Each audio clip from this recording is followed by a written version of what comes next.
Assalamualaikum warahmatullahi wabarakatuh. Alhamdulillahi rabbil alamin. Wassalatu wassalamu ala ashrafil anbiya'i wal mursalin Sayyidina Muhammadin wa ala alihi wa ashabihi ajma'in. Faqala Allah ta'ala fi kitabihil karim ba'da a'udzu billahi minasyaitonir rajim. Ya ayyuhalladzina amanu taqullaha haqqa tuqatih wa la tamutunna illa wa antum muslimun. Wa qala ta'ala fi ayatin ukhra wa idza qara'tal qur'ana ja'alna bainaka wa bainal ladzina la yu'minuna bil akhirati hijaban mastura. Amma ba'd. Jadi seperti kita ketahui, zaman itu dari waktu ke waktu pada dasarnya menghasilkan situasi kondisi yang berubah-ubah, Pak. Tidak ada ceritanya zaman di dunia ini stabil tetap gitu, tidak ada ceritanya, ya. Dunia ini tempat di mana segala sesuatu sifatnya bergonta-ganti, ya, selalu berubah-ubah, ya. Jangankan kita bicara zaman yang mencakup waktu yang panjang, mencakup umat yang banyak. Sedangkan kita bicara zaman satu orang saja, misalnya zaman saya ini dari waktu ke waktu berubah-ubah. Ada hari-harinya saya merasakan kesenangan, ada hari-harinya saya merasakan kesedihan. Ada hari-harinya saya sehat walafiat, ada hari-harinya saya sakit. Sakit pun bermacam-macam. Ada sakit yang sekedar ya nggak tega untuk pergi ke masjid sekarang ini, karena sekarang banyak orang yang parno, ya, kita sedikit batuk saja udah langsung apa ini ya, tahu diri lah kita. Tapi ada jenis sakit yang terpaksa kita harus bed rest, harus terbaring, ya. Tentunya berbeda tuntutan amal ketika kita sedang sehat dan kita sedang sakit. Ketika sedang sakit juga begitu, sekedar sakit yang batuk-batuk saja dengan sakit yang sampai terbaring, beda tuntutan amalnya. Makanya alhamdulillah Nabi Muhammad SAW memberikan kita busyroh, kabar gembira.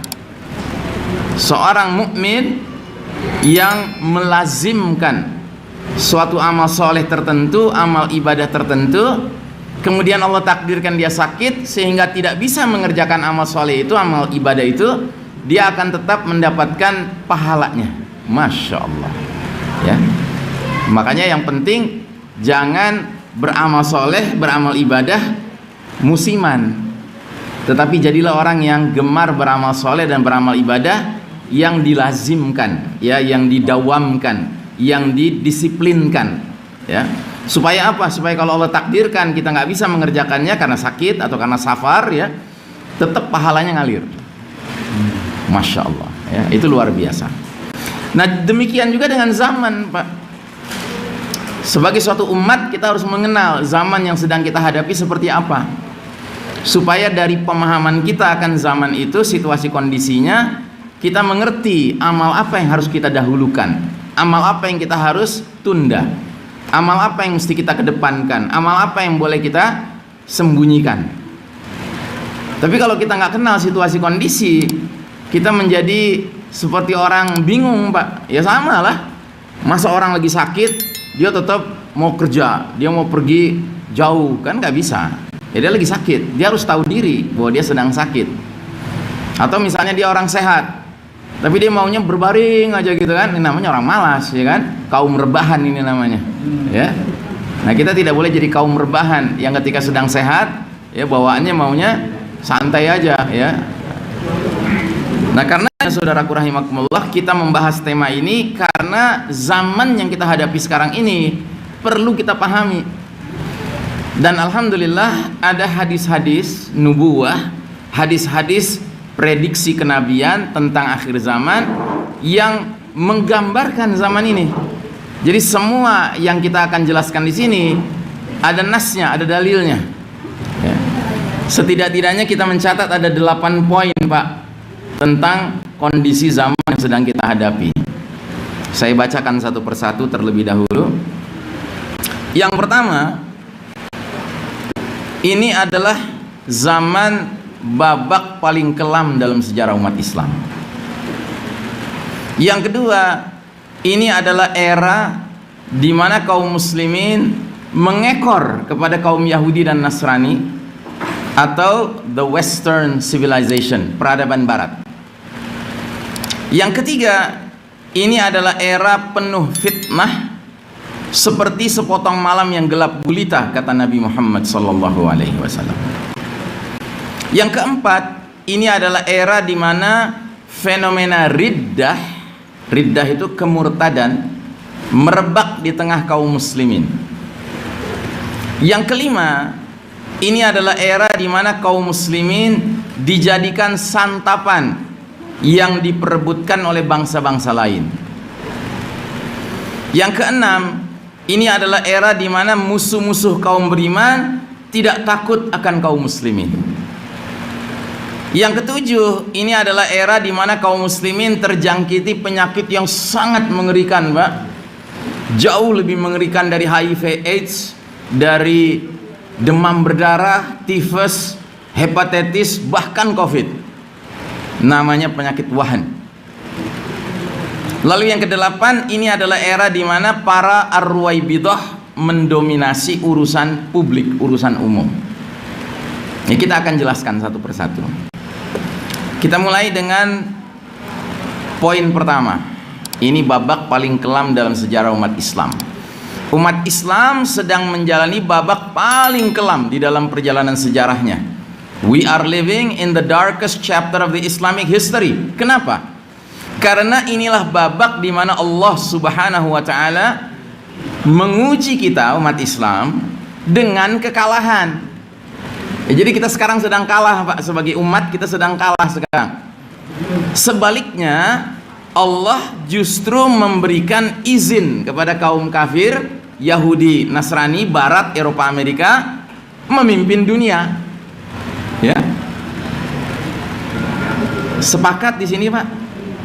Atau mungkin ada yang ingin mengatakan, "Oh, Ustadz salah. Umat Islam lagi berjaya sekarang.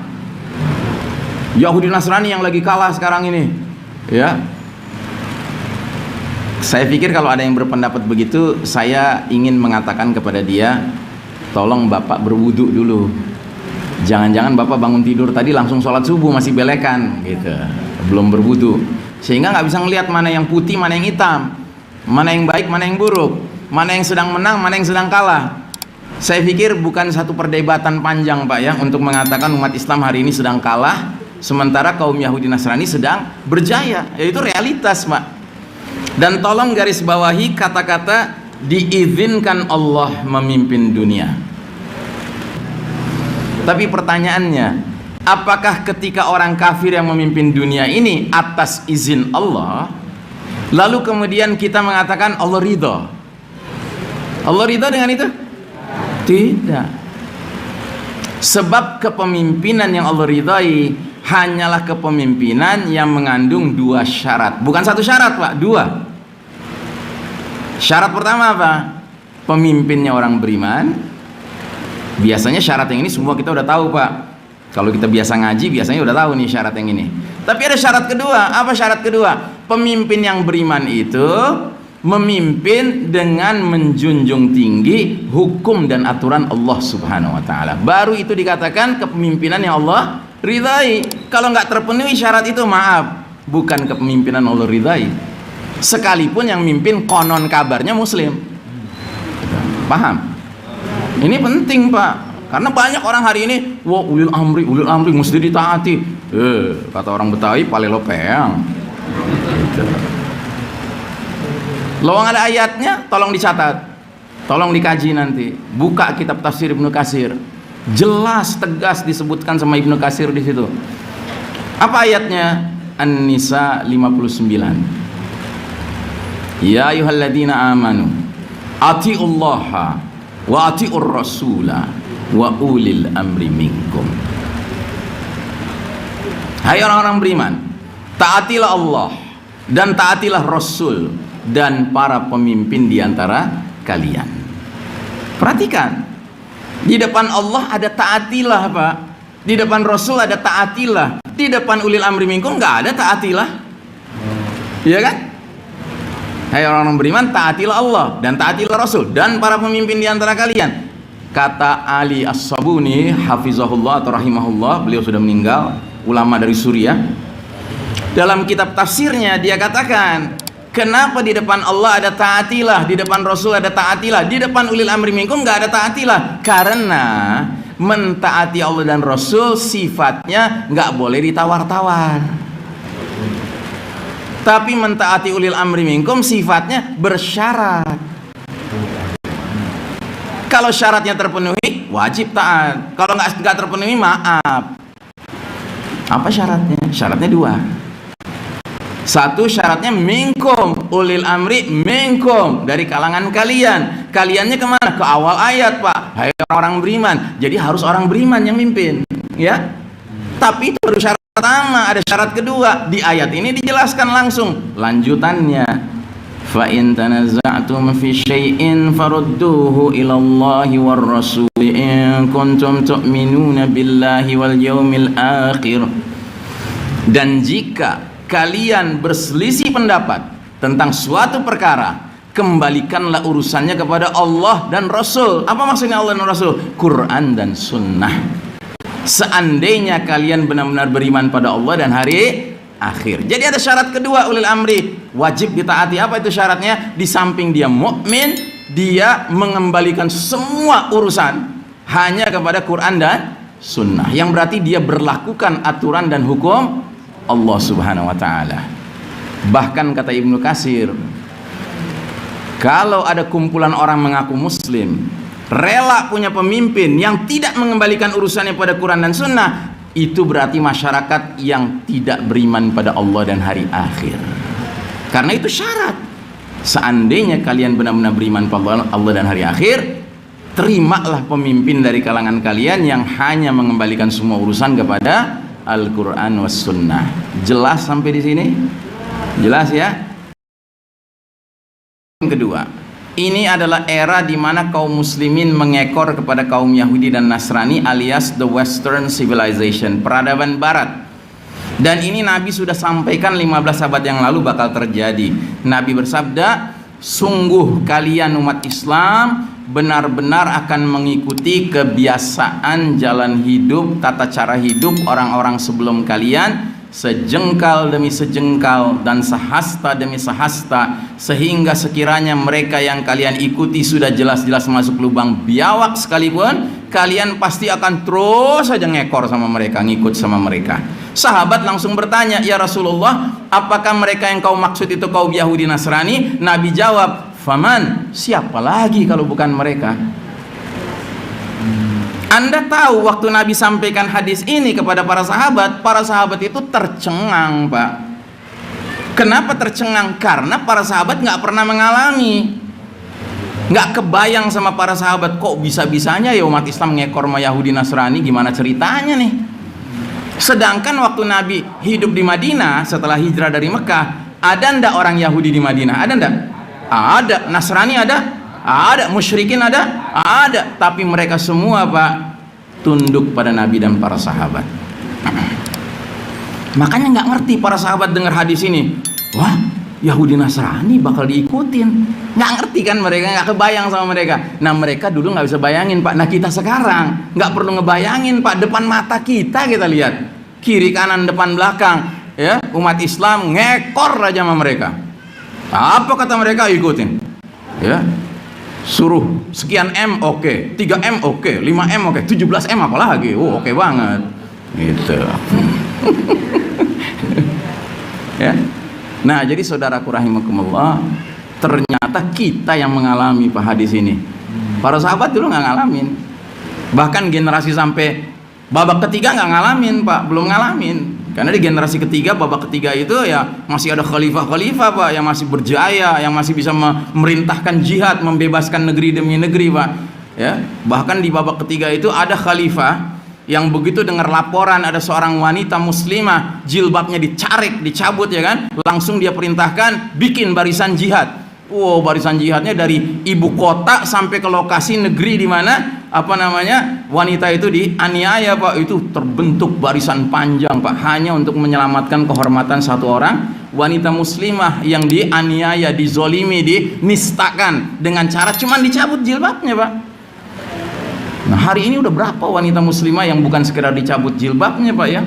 Sudah diperkosa, sudah dihina, sudah wah macam-macam. Kita nggak bisa berbuat apa-apa. Karena apa? Nggak ada pemimpin. We are a leaderless ummah today. Kita ini umat yang nggak punya pemimpin hari ini, Pak.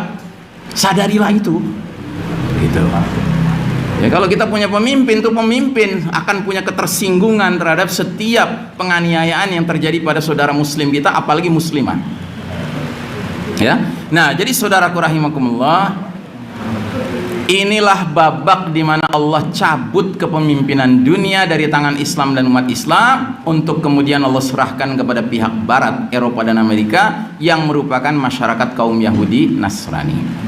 Sedangkan masyarakat Yahudi Nasrani ini memiliki karakter seperti bangsa Rum. Rum itu Romawi, Pak, yang berideologi materialisme dan sekularisme, cinta dunia, melupakan alam akhirat. Ayatnya jelas sekali. Allah Ta'ala berfirman, ya'lamuna zahiran minal hayatid dunya wa hum 'anil akhirati hum ghafilun. Mereka bangsa Romawi, bangsa Rum, hanya tahu perkara yang zahir, yang material saja dari kehidupan dunia, sedangkan mereka tentang kehidupan akhirat adalah lalai.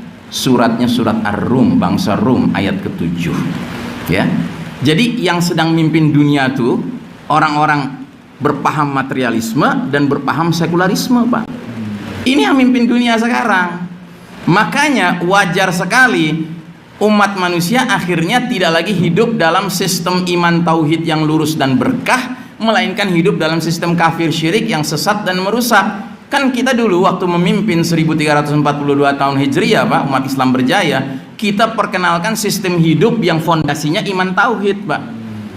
Nah, ketika orang kafir yang mimpin sekarang ini, kira-kira mungkin nggak tuh orang-orang kafir Yahudi Nasrani itu melanjutkan sistem iman tauhid? Mungkin nggak, Pak, mempertahankan sistem iman tauhid? Mungkin tidak? Ya nggak mungkin. Kenapa nggak mungkin? Karena kata orang Betawi, beriman kagak, bertauhid kagak. Bagaimana mungkin mereka akan mempertahankan, melestarikan, melanjutkan sistem iman tauhid? Pastilah yang mereka kembangkan sistem yang berfondasikan kekufuran dan kesyirikan. Pasti. Tidak bisa tidak. Yang salah adalah kita kalau menyangka mereka masih berbuat baik-baik saja, gitu. Ini kan buat kebaikan kita. Ini kan ikhtiar, ya. Ya, ikhtiarnya udah diarahkan menurut kemauan mereka. Ya. Nah, jadi saudaraku rahimakumullah, begitu sistem iman tauhid yang merupakan rumah besar, tempat berlindung umat Islam runtuh, maka kaum kafir Yahudi Nasrani leluasa melancarkan ghazwul fikri. Ghazwul fikri ini artinya apa? Ghazwu artinya perang, fikri artinya pemikiran, Pak. Perang pemikiran, perang opini. Dan terutama perang opininya untuk apa? Untuk membuat umat Islam mengikuti way of life mereka, cara hidup mereka, meninggalkan, memastikan umat Islam meninggalkan Islam sebagai petunjuk hidup. Mereka pastikan umat Islam tidak lagi berpikir, berangan-angan, bercita-cita perlunya menegakkan sistem iman tauhid. Makanya di negeri berpenduduk muslim terbesar di dunia, Indonesia ini, Pak, nggak perlu orang kafir yang teriak-teriak, jangan mendirikan sistem iman tauhid. Yang teriak siapa? Sesama orang muslim sendiri, yang merupakan korban-korban sukses dari Ghazwul Fikri ini, Pak. Program Ghazwul Fikri ini, ya kan? Kan itu yang bikin kita repot, Pak, sekarang. Gitu. Kalau yang ngomong orang kafir mah gampang kita berdebatnya. Nah, ini yang ngomong muslim, ya kan? Ya kan, Pak? Kan sekarang muslim sendiri yang teriak-teriak, jangan berpikir sistem iman tauhid, nggak ada. Pokoknya ini urusan pribadi, beragama ini urusan pribadi. Gitu.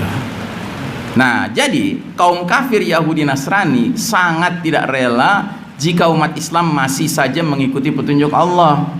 Tidak mengapa bagi Yahudi Nasrani umat Islam tetap mengaku muslim, silahkan, asalkan mau menempuh jalan hidup sebagaimana jalan hidup mereka, kaum kafir barat Yahudi Nasrani ini. Baik, ini poin kedua ya. Sekarang poin ketiga. Zaman ini adalah era penuh fitnah, seperti sepotong malam yang gelap gulita. Ini pun Nabi sudah sampaikan 15 abad yang lalu. Hadisnya berbunyi, badiru bil a'mali fitanan qaqita'il lailil muslim. Segeralah kalian beramal sebelum datangnya fitanan. Fitanan itu beda dengan fitnah, Pak. Kalau fitnah itu satu ujian, kalau fitanan itu banyak ujian sekaligus berdatangan. Dan Nabi mengumpamakannya seperti malam yang gelap gulita. Jadi kita sekarang ini, Pak, menghadapi ujian-ujian yang bertubi-tubi, yang datang dari berbagai arah, di berbagai bidang kehidupan, sedemikian rupa sampai terasa hidup ini seperti di suatu malam gelap gulita, Pak. Tapi gelap gulitanya bukan harfiah, tapi gelap gulita simbolis.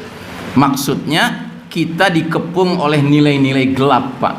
Nilai kekufuran, kemunafikan, kesyirikan, kedustaan, kemungkaran, kezaliman, kemaksiatan, ya. Pendek kata semua yang jelek-jelek sekarang ini mengepung kita, Pak, sekarang. Ya.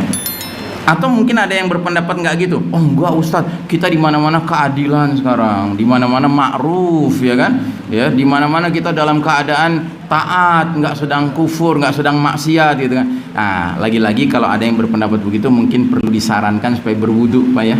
Jangan-jangan tadi bangun tidur langsung belekan, langsung sholat. Jadi nggak bisa ngelihat mana yang hitam, mana yang putih, mana yang bule, mana yang gelap, mana yang terang, mana yang gelap, gitu. Nah, terus perlu disadari, karena perjalanan umat Islam cuma 5 periode, sedangkan kita sudah periode berapa sekarang? Periode 4. Berarti kan udah di ujung nih. Maka fitnah-fitnah ini semuanya masuk dalam kelas fitnah akhir zaman. Sementara Nabi Muhammad SAW menggambarkan fitnah akhir zaman ini sebagai fitnah yang akan kian memuncak sampai keluarnya puncak fitnah, yaitu Dajjal. Ya. Jadi perumpamaan fitnah-fitnah ini, Pak, kayak gunung, Pak. Makin lama makin nanjak, Pak. Bukan makin turun, bukan makin ringan, makin berat, Pak. Dan Nabi kasih jaminan. Dalam hadis ini Nabi bersabda, sungguh fitnah sebagian kalian lebih aku takutkan dari fitnahnya Dajjal. Tidak ada seseorang pun selamat dari rangkaian fitnah itu, melainkan dia pasti selamat pula menghadapi fitnah berikutnya. Dan tidak ada fitnah dibuat sejak adanya dunia ini, baik fitnah kecil maupun besar, kecuali untuk menjemput kedatangan fitnah Dajjal. Jadi ibaratnya nih, Pak, ini gunung fitnah nih. Kalau kita berada di bawah, di lereng, menghadapi fitnah yang ada, lalu kita sanggup menghadapinya, kita bisa bersabar, beristiqomah menghadapinya, maka kita nanti naik ke fitnah berikutnya, kita akan sanggup menghadapinya. Naik ke fitnah berikutnya, kita akan sanggup menghadapinya. Naik ke fitnah puncaknya, kalau Allah takdirkan kita harus ketemu dengan Dajjal, dan Dajjal menyatakan ana rabbukum, aku Rabb kalian, maka insya Allah, karena sudah latihan dari level bawah, Pak, ya kan, kita nanti akan mengatakan kepada Dajjal, Rabbunallah, ya kan? Bukan kamu Rabb, kamu ini Dajjal penipu, gitu. Tapi barang siapa yang di level bawah saja kena fitnah, kena dajjal-dajjal kecil, Pak, udah nurut, udah manut aja gitu ya, jangan berharap di level yang lebih berat nanti lebih melepaskan diri. Tidak, Pak, lebih manut lagi, Pak, lebih dalam lagi dia masuk level ke atasnya, lebih dalam lagi. Begitu dajjal muncul, dia ketemu ana rabb anta rabbuna, aduh Rabb kami datang, yakin banget gitu. Karena apa? Ngadepin dajjal kecil aja dibilang, iya kamu yang menyelamatkan saya, kamu yang bisa membantu saya, tolong kasih saya ini kasih, kan? Jelas ya sampai di sini? Ya, makanya saya termasuk orang kalau ditanya, Ustadz kira-kira pandemi ini akan berakhir kapan? Saya bilang, maaf ya, saya nggak bermaksud ingin nakut-nakutin, tapi menurut saya nggak bakal berakhir, Pak. Sampai kapan? Sampai Allah takdirkan datang Al-Mahdi. Gitu. Udahlah, anggap aja ini nggak bakal berakhir, Pak. Ya. Lewang kita udah dilihat kok. Sekarang udah mulai keluar lagi pernyataan, wow udah ada COVID-22, siap-siap menanti. Ada varian baru mu, wah gitu ya kan? Ya kan? Siapa yang ngomong hu, ya kan? Yang ngomong hu, ya kan? Varian barunya apa? Mu, ya kan? Hu tahu kan? WHO kan hu bacanya bahasa Inggris, ya kan? Terus aja, Pak, nggak ada akhirnya. Ya, udah landai nih, ya kan? Oh tiba-tiba muncul lagi varian baru, oh naik lagi, ya kan? Terus saja, ya. Anda tahu di Amerika sekarang udah ada perbincangan, mengingat varian itu akan muncul terus, kayaknya setiap 4 bulan sekali mesti ada vaksin. Terus saja begitu Pak, ya.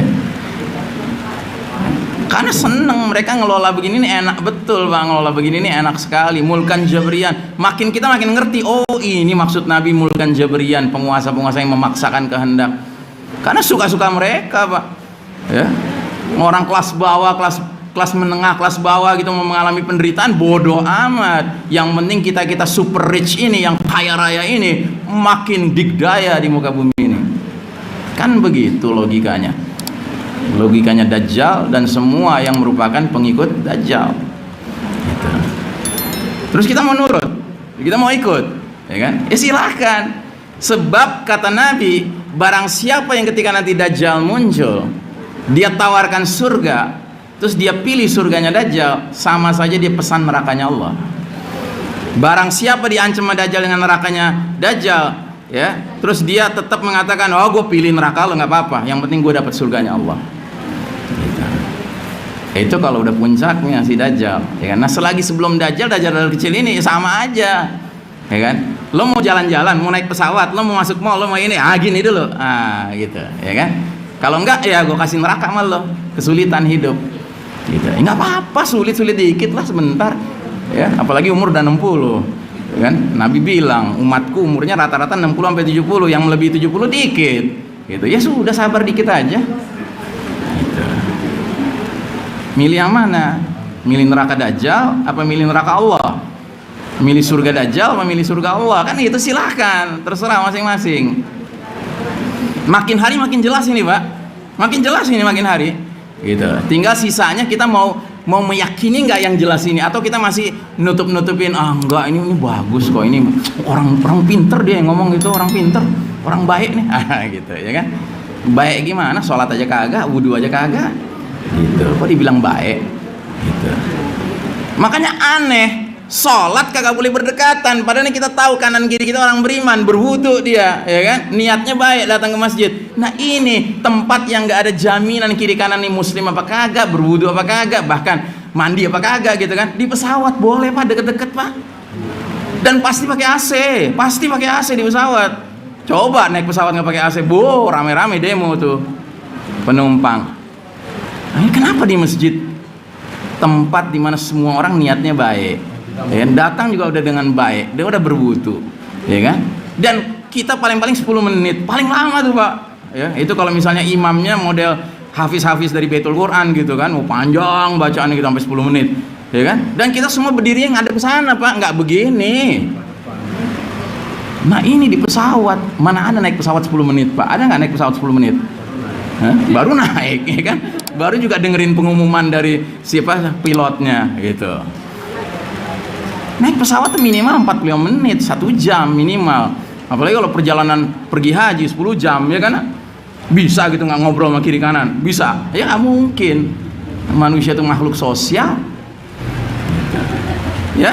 Jadi ada sesuatu yang nggak logis di sini, dan kita rame-rame diajak berpikir nggak logis gitu. Ngikutin lagi. Gitu. Makanya saya bilang, this is massive stupidity. Ini kebodohan masif ini Pak. Kita rame-rame diajak untuk jadi orang kayak nggak punya pikiran, nggak punya akal sehat gitu loh Pak. Ya, ajib. Nah jadi saudaraku rahimakumullah, era banyak fitnah ini yang gelap gulita ini dikarenakan apa? Dikarenakan yang mimpin memang hidup dalam kegelapan. Yang mimpin tuh taunya yang gelap aja. Dari mana kita tahu? Dari ayat yang sebenarnya Nabi tiap hari menyarankan kita baca wirid ini pagi dan sore. Surat Al-Baqarah 257. 2 ayat sesudah ayat kursi. Allahu waliyul ladzina amanu yukhrijuhum minaz zulumati ilan nur. Allah wali bagi orang-orang beriman. Wali itu artinya pemimpin, pelindung, penolong bagi orang-orang beriman. Ketika Allah saja dijadikan sebagai wali oleh orang-orang beriman, apa yang terjadi? Allah akan keluarkan mereka dari kegelapan kekafiran menuju cahaya iman. Tapi sebaliknya, walladzina kafaru awliya'uhumut taghut yukhrijunahum minan nuri ilaz zulumat. Sedangkan orang-orang kafir, wali-wali mereka ialah taghut. Taghut itu apa? Taghut itu setan, dan siapapun yang afiliasinya ke setan itu taghut. Dan kalau Tagut dijadikan wali, pemimpin pelindung penolong, apa yang terjadi? Mereka akan mengeluarkan kalian dari cahaya kepada kegelapan, kekafiran, dan mereka ini penghuni neraka, mereka kekal di dalamnya. Dan mereka itu bukan Tagutnya doang, yang ngikutnya juga semua jadi penghuni neraka.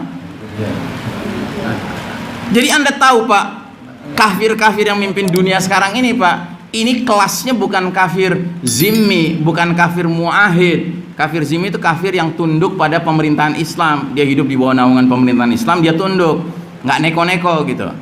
Ini bukan kafir model begitu. Lawang sekarang pemerintahan Islam aja kagak ada. Terus kafir muahid itu kafir yang punya perjanjian sama kita, nggak akan saling menyerang karena saling menghormati. Gitu. Ini bukan yang model begini juga. Kita nggak punya perjanjian sama mereka. Ini namanya kafir harbi, kafir yang memerangi Islam dan umat Islam. Dan mereka ini Pak terkenal sebagai orang-orang anggota secret societies. Secret society itu artinya apa? Masyarakat rahasia, organisasi-organisasi rahasia yang nama-namanya diantaranya Illuminati, Freemasonry, Knight Templar, Skull and Bones ya. Ini nama-namanya. Yang mana dalam pertemuan rahasia mereka, apa yang mereka bicarakan, apa yang mereka lakukan? Mereka mengadakan rapat-rapat untuk mengelola dunia ini Pak. Rumusan politiknya, rumusan ekonominya, rumusan sosialnya, rumusan macam-macamnya Pak. Tapi bukan hanya itu Pak. Yang lebih mengerikan, mereka mengadakan ritual-ritual, upacara-upacara penyembahan setan. Ya, ini bukan rahasia Pak. Anda bisa cari, lihat aja di internet, buka aja Illuminati, Freemasonry, Knight Templar, Skull and Bones. Ya contoh, George Bush itu anggota Skull and Bones itu Pak. Ya, bukan rahasia ini Pak. Ini semua ada, asalkan kita mau cari tahu aja informasinya, ada semua ini. Jadi bisa Anda bayangkan Pak, orang-orang yang doyan mengadakan pertemuan rahasia yang di dalamnya ada penyembahan setan, terus mereka mimpin dunia Pak, ngelola dunia Pak. Ya kira-kira dunia diarahkan menuju Allah apa menuju setan? Menuju setan. Karena dari pertemuan-pertemuan itu, dari penyembahan ritual itu, dapatlah mereka bisikan-bisikan dari iblis, dari setan yang mereka ikuti. Ya, itu yang ketiga. Sekarang yang keempat. Zaman ini adalah era di mana fenomena riddah merebak di tengah kaum muslimin. Apa itu riddah? Riddah itu kemurtadan. Hadisnya lanjutannya Pak. Segeralah kalian beramal sebelum datangnya fitnah-fitnah seperti malam yang gelap gulita. Di pagi hari seseorang masih dalam keadaan mukmin beriman, lalu menjadi kafir di sore harinya. Di sore hari seseorang masih dalam keadaan mukmin beriman, lalu menjadi kafir di pagi harinya. Jelas-jelas Nabi menggunakan kata-kata pagi masih beriman, sore kafir. Sore masih beriman, pagi kafir.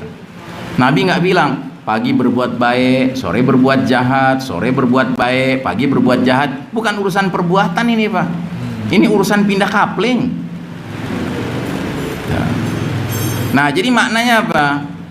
Maknanya sedemikian masif dan destruktifnya badai fitnah yang melanda dunia, sehingga ancaman bagi umat Islam bukan terjerumus hanya dalam dosa-dosa kecil, bahkan bukan dosa-dosa besar, melainkan dosa nawaqidul iman, pembatal iman. Dan inilah puncak kegelapan babak keempat ini, bahwasanya manusia muslim tidak sekedar terjerembab dalam dosa kecil, bahkan bukan dosa besar, tapi dosa yang sampai membatalkan iman, jadi murtad Pak. Dan jangan salah Pak, Allah sudah menyingkap bahwa memang inilah ambisinya orang-orang kafir harbi Pak. Di mana Allah singkapkan? Di surat Al-Baqarah 217. Wala yazaluna yuqatilunakum hatta yaruddukum an dinikum in istata'u. Mereka kaum kafir harbi itu, kafir yang memerangi Islam dan umat Islam, tidak henti-hentinya Pak. 24 jam sehari, 7 hari sepekan, 12 bulan setahun, tidak henti-hentinya memerangi kalian umat Islam, sampai mereka bisa memurtadkan kalian dari agama kalian kepada kekafiran, seandainya mereka sanggup. Jadi ini Allah yang bilang, Allah ngasih tahu sama kita, ambisinya orang-orang kafir harbi itu bukan sekedar kita mati Pak, bukan. Tetapi yang lebih parah lagi adalah mati kafir. Gitu. Ya karena ngikutin mereka. Jadi sebenarnya solusinya sederhana Pak, jangan ngikutin. Itu solusinya, ya kan? Cuma kan banyak manusia tergiur sekarang. Wah kalau gua nggak ngikut, gua nggak bisa naik pesawat, gua nggak bisa masuk mall, gitu. Gua nggak bisa ini, nggak bisa itu. Padahal semua itu bukan syarat masuk surga Pak.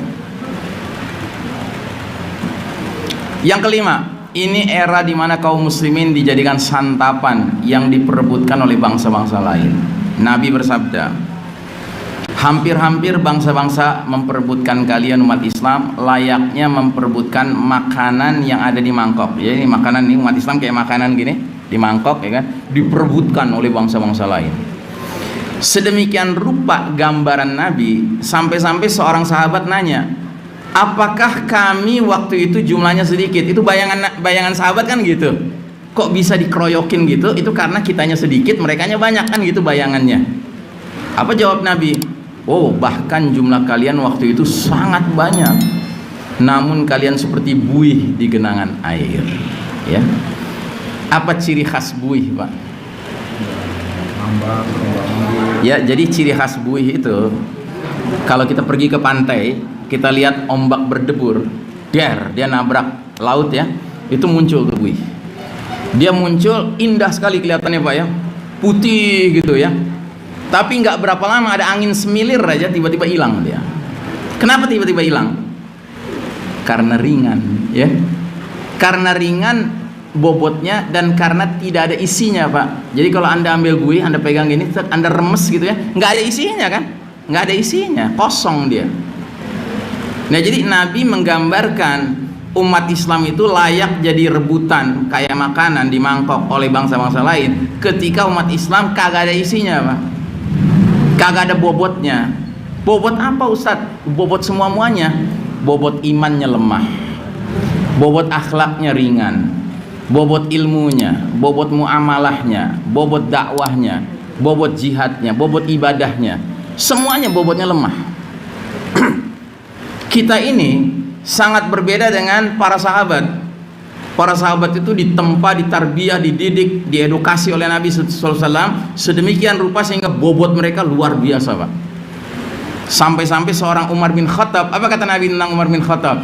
Umar bin Khattab kalau jalan sendirian di tengah lembah, ada kumpulan setan lagi rapat membicarakan rencana jahat mereka, ngelihat Umar melewat, bubar rapatnya.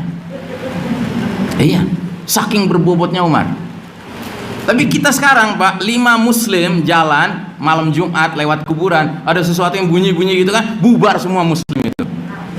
Yang kabur yang muslim, ya kan? Yang padahal belum tentu setan itu, ya kan, berjaya dia bergentayangan. Jadi beda sekali Pak kita. Makanya kalau kita nggak mau jadi umat yang diperebutkan kayak makan di hidangan gitu ya, di mangkok gitu ya, mari kita angkat bobot kita masing-masing. Mari kita fastabiqul khairat, kuatkan kuatul iman, kuatul akhlak, kuatul ilm, ya kuatul tijarah, kuatul dakwah, kuatul ibadah, ya semua bidang Mbak. Mari kita perbaiki. Jangan nunggu orang lain, tapi kita berlomba memperbaiki, menguatkan bobot kita masing-masing. Yang keenam, ini era di mana musuh-musuh kaum beriman sudah nggak takut lagi kepada kaum muslimin. Hadisnya lanjutannya, Nabi bersabda, sungguh Allah akan cabut rasa takut musuh kepada kalian. Coba lihat kelakuan musuh-musuh kita sekarang Mbak. Kelakuan Zionis Yahudi di Palestina. Mereka kalau membantai saudara-saudara kita kaum muslimin di Palestina Pak, nggak ada perasaan, nggak ada rasa khawatir nanti dituntut sama PBB, nggak ada cerita Pak. Pokoknya bantai-bantai aja. Coba lihat musyrikin Cina, bagaimana mereka menzolimi saudara-saudara kita Uighur yang ada di Xinjiang di Cina bagian barat. Nggak ada rasa takut Pak. Bulan Ramadan malam-malam lampu nyala ya kan, sebuah rumah muslim ya kan, langsung didatangi suruh matiin, nggak boleh sahur. Siang-siang dipaksa makan apa? Makan babi pula. Minum apa? Minum arak pula. Nggak ada rasa takut Pak. Ya. Makanya sekali lagi kita agak sedikit terhibur Pak ketika konon kabarnya Amerika Serikat hengkang karena takut lawan Taliban. Itu agak sedikit terhibur dia kan, tapi tolong jangan terlalu bergembira. Kita lihat dulu, wait and see. Ini kelanjutan ceritanya kemana nih? Karena terus terang Amerika ini kan king of deception kan, raja tukang tipu gitu ya. Kayaknya ngasih kebaikan, jangan-jangan udah nanam keburukan yang luar biasa ya. Nah jadi saudaraku rahimakumullah, hari ini musuh-musuh umat Islam itu nggak takut sama kita, karena kita ini nggak layak ditakuti. Sebab kita nggak layak dihormati aja nggak gitu. Sementara dulu umat Islam, wow luar biasa Pak, ditakuti. Khalid bin Walid radhiyallahu an itu terkenal panglima perang yang kalau udah mimpin pasukan Islam nggak ada kamus kalah Pak, menang terus. Termasuk waktu dia mimpin pasukan Islam yang jumlahnya jauh lebih sedikit daripada musuh, daripada Romawi ya, karena dia mengucapkan kata-kata yang menggentarkan musuh. Jadi Khalid bin Walid itu waktu mimpin pasukan Islam mau lawan Romawi, dia mengeluarkan kata-kata begini: ji'tu bi unasin yuhibbunal mauta kama tuhibbunal haya. Aku datang dengan satu pasukan manusia yang mencintai kematian sebagaimana kalian wahai Romawi mencintai kehidupan. Kalimat ini sampai ke telinga tentara Romawi. Tentara Romawi langsung lari ke jenderalnya ngasih laporan. Begitu jenderalnya dengar, gemeter jenderalnya. Dan jenderalnya bilang begini, bagaimana kita bisa mengalahkan satu kaum yang niatnya pengen mati sedangkan kita niatnya pengen menang gitu, pengen hidup pengen menang gitu kan. Jatuh mental jenderalnya, karena jenderalnya jatuh mentalnya, semua pasukannya jatuh mentalnya, sehingga pasukan Islam yang walaupun jumlahnya lebih kecil ini berhasil mengalahkan musuh Romawi yang jumlahnya berlipat kali. Nah, itulah pendahulu kita Pak ya. Kita sekarang problemanya adalah ya memang kita ini nggak pantas ditakuti Pak ya, jangan ditakuti, dihormati aja enggak gitu. Nah yang ketujuh, ini era di mana kaum muslimin terjangkiti penyakit yang paling mengerikan namanya wahan. Masih lanjutan hadis tadi, Nabi bersabda, sungguh Allah akan cabut rasa takut musuh-musuh kepada kalian dan Allah akan tanamkan dalam hati kalian al-wahan. Sahabat langsung bertanya, ya Rasulullah apa itu al-wahan? Kata Nabi, hubbud dunya wa karahiyatul maut. Cinta dunia dan takut atau benci dengan kematian ya. Jadi hari ini umat Islam menjadi lemah karena terjangkiti penyakit al-wahan, cinta dunia, sementara terhadap kematian mereka karohiyah. Karohiyah ini bisa berarti takut, bisa berarti benci. Suatu ketika Nabi Muhammad SAW pernah bersabda begini di hadapan para sahabat, man ahabba liqa Allah ahabballahu liqa'ahu wa man kariha liqa Allah karihallahu liqa'ahu. Barang siapa suka ketemu Allah, Allah suka ketemu dia. Barang siapa benci ketemu Allah, Allah benci ketemu dia. Begitu Nabi ngomong begini, sahabat langsung ngerti, langsung nanya gini, ya Rasulullah, siapa yang tidak takut menghadapi kematian? Nah gitu. Jadi langsung ngerti gitu loh, maksud ketemu Allah itu adalah kematian. Terus kata Nabi, bukan begitu. Seorang mukmin menjelang wafatnya akan didatangi malaikat memberi kabar gembira dan memperlihatkan tempat tinggalnya di surga nanti. Nah, begitu dia melihat itu, dia menjadi rindu ingin ketemu Allah karena dia senang apa yang dia lihat, maka Allah pun senang menjemput dia. Sementara pendosa, orang kafir, ketika menjelang wafatnya datang malaikat juga ngasih kabar buruk dan ngasih lihat tempat tinggalnya di akhirat nanti, neraka menyala-nyala. Dia nggak suka ngelihat itu, berarti dia nggak suka ketemu Allah dan Allah juga nggak suka ketemu dia. Masya Allah ya. Jadi saudaraku rahimakumullah, kematian bukan untuk dihindari Pak. Kematian bukan untuk dihindari. Sebab kita nyari kematian juga belum tentu dapat Pak, belum tentu. Lagi-lagi contohnya Khalid bin Walid. Anda tahu Khalid bin Walid yang selalu mimpin peperangan dengan segala kedahsyatan perang, akhirnya meninggalnya di mana? Di mana meninggalnya Khalid bin Walid? Di medan perang apa di tempat tidur? Di tempat tidur gitu. Dan Anda tahu menjelang wafatnya, karena dia sadar dia akan meninggal di atas tempat tidur, dia mengeluarkan kalimat yang terkenal, Pak. Bunyinya begini, mana matil jubana, moga-moga para pengecut nggak bisa tidur nyenyak, katanya gitu. Saya ulangi, moga-moga para pengecut nggak bisa tidur nyenyak. Pengecut itu adalah muslim yang ketika ada panggilan jihad, dia bilang, ah enggak lah, gue di rumah aja dah, gue tidur aja, gitu kan. Dia pikir dia tidur di tempat tidur nggak bakal bisa mati, gitu.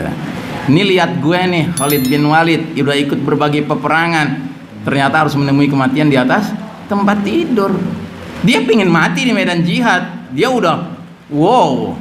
Anda tahu waktu Khalid bin Walid dimandikan jenazahnya, Pak, ditemukan berapa luka? 80 luka seluruh tubuhnya. Ada luka pedang, luka panah, luka tombak, ya kan? Tapi matinya di atas tempat tidur. Jadi pertanyaan besar, gara-gara satu benda kecil yang nggak kelihatan, kok bisa rela gitu ngerubah tata cara sholat demi supaya bisa memperpanjang umur di dunia? Come on, kematian nggak bisa dihindari dan nggak bisa diraih. Jadwalnya semua sudah ditentukan Allah, caranya juga Allah yang tentukan, di mananya Allah yang tentukan, jadwalnya, tanggalnya, jamnya, menitnya, detiknya Allah yang tentukan. Mari kita kembali kepada al-imanu bil qadar, iman kepada takdir. Jangan kembali kepada iman kepada asbab, kepada sebab-sebab. Ya, sebab itu cuma upaya, Pak. Ya.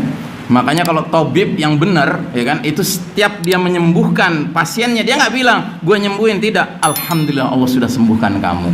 Itu benar, itu baru tabib. Kalau dokter kan sampai berani, Pak, bilang, oh kayaknya kalau ngelihat diagnosa bapak nih tinggal 2 bulan umur bapak nih. Nauzubillahi min dzalik. Lo kate takdir dari lo. Gitu. Ya, nah jadi saudaraku rahimakumullah, nggak pantas orang beriman itu cinta dunia dan takut menghadapi kematian, nggak pantas. Kita ini pantasnya apa? Hubbul akhirah, cinta akhirat. Itu yang pantas. Bahkan kita ini pantasnya hubbul maut, ya, al mautu fi sabilillah, cinta mati di jalan Allah. Sebab kalau kita cinta dunia dan takut mati, apa bedanya kita dengan yang mimpin dunia sekarang, yang cuma ngerti urusan dunia dan lalai dengan urusan akhirat? Kagak ada bedanya, Pak. Kan yang mimpin dunia materialis, sekularis gitu. Masa kita juga jadi materialis sekularis? Ya. Dan karenanya pantas kalau Nabi bilang ujung akhir dari era fitnah ini, kenapa orang bisa murtad, pagi beriman sore kafir, sore beriman pagi kafir? Ternyata kuncinya di ujungnya, Pak. Dia rela menjual agamanya demi barang kenikmatan dunia. Udah kacau, Pak, nggak bisa ngebedain mana yang mahal mana yang murah. Bagi kita orang beriman, Pak, agama ini mahal apa murah, Pak? Nah, bukan saja mahal, yang paling mahal tuh agama buat kita orang beriman. Makanya Nabi sampai berdoa, wala taj'al musibatana fi dinina, ya Allah jangan kau biarkan musibah menimpa agama kami. Kalau musibah menimpa kesehatan kami nggak apa-apa, musibah menimpa harta kami nggak apa-apa, tapi kalau udah agama kami itu puncak musibah. Sebaliknya bagi orang beriman, barang kenikmatan dunia mahal apa murah? Murah. Yang kalau kita dapat alhamdulillah, nggak dapat juga alhamdulillah. Toh semua orang sudah ditakar sama Allah rezekinya. Kenikmatan dunianya udah ditakar sama Allah. Jadi nggak pantas demi barang kenikmatan dunia agama rela dirubah-rubah, diganti-ganti, dijual, diperjualbelikan. Nauzubillahi min dzalik. Nggak bisa. Kalau seandainya itu benar, maka nggak ada dalam Islam konsep mati syahid, nggak ada, Pak. Konsep mati syahid itu rela mengorbankan nyawa, jiwa demi meninggikan agama. Tapi sekarang rela mengorbankan agama demi meninggikan selamatan jiwa. Kalau sekarang kan begitu, ya. Karena apa? Penyakit wahan. Yang kedelapan, dan ini terakhir, inilah era di mana ar-ruwaibidah mendominasi, menguasai urusan publik, urusan umum. Nabi bersabda, sungguh sebelum munculnya Dajjal akan ada sinina khudda'atan, tahun-tahun penuh tipu muslihat, sehingga orang yang jujur didustakan, sebaliknya pendusta dibenarkan, orang yang amanah dikhianati, sebaliknya orang yang suka berkhianat diberi kepercayaan, diberi amanah. Dan para ruwaibidah akan angkat bicara, Sahabat bertanya, ya Rasulullah, apa itu ruwaibiyah? Kata Nabi, orang bodoh, orang fasik yang berbicara tentang persoalan publik. Dan ingat Pak, pengertian bodoh dalam kacamata Quran dan Sunnah adalah al-jahlu anid-din, bodoh akan agama. Bukan bodoh akan ilmu sosiologi, ilmu medis, ilmu farmasi, ilmu apalagi politik, bukan. Tapi bodoh akan urusan agama. Nah, hari ini kalau Anda perhatikan di berbagai forum diskusi, seminar, kira-kira yang banyak bicara orang yang ngerti din apa orang-orang bodoh, orang-orang fasik? Hah? Orang fasik. Ya. Jadi inilah zaman kita. Zaman ar-ruwaibidah, dikasih ruang bicara. Yang karenanya kalau kita ikut-ikutan dengerin apa kata ruwaibidah itu, jangan heran kita juga jadi ngawur. Akhirnya nanti orang yang benar kita dustakan, orang yang dusta kita benerin, ya, orang pengkhianat kita tetap kasih amanah, sementara orang yang amanah kita singkirin. Ya, inilah dunia kita sekarang.